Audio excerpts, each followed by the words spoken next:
Kenapa Rataka sering pakai kuasa Voltra?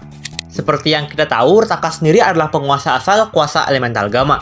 Tapi selama di movie 2, Rataka terlihat lebih sering menggunakan kuasa Voltra daripada kuasa elemental aslinya sendiri. Nah, kira-kira kenapa Rataka kayak gitu? Gue punya 3 teori untuk menjawab hal ini. Pertama, penggunaan tenaga elemental Gamma sangat boros.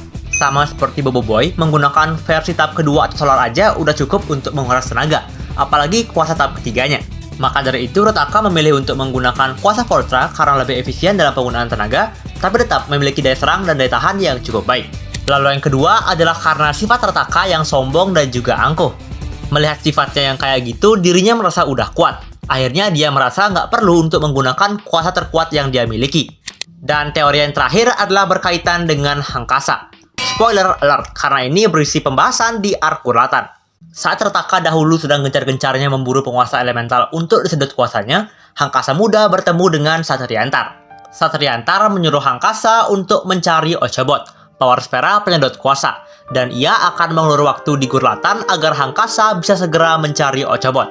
Namun sayangnya, saat Hangkasa telah mendapat Ochobot dan kembali ke Gurlatan, Satriantar telah dikalahkan oleh Rataka dan kuasa Voltranya telah disedot. Saat itu, Hangkasa sempat menyalahkan diri sendiri karena tidak sempat untuk menyelamatkan Satriantar. Dan ya, teori yang ketiga ini adalah Rataka menggunakan kuasa Voltra agar Hangkasa trauma dan kena mental dengan pengalamannya di masa lalu. Gimana menurut kalian teori-teori ini? Apakah masuk akal atau kalian punya teori lain? Tulis di kolom komentar.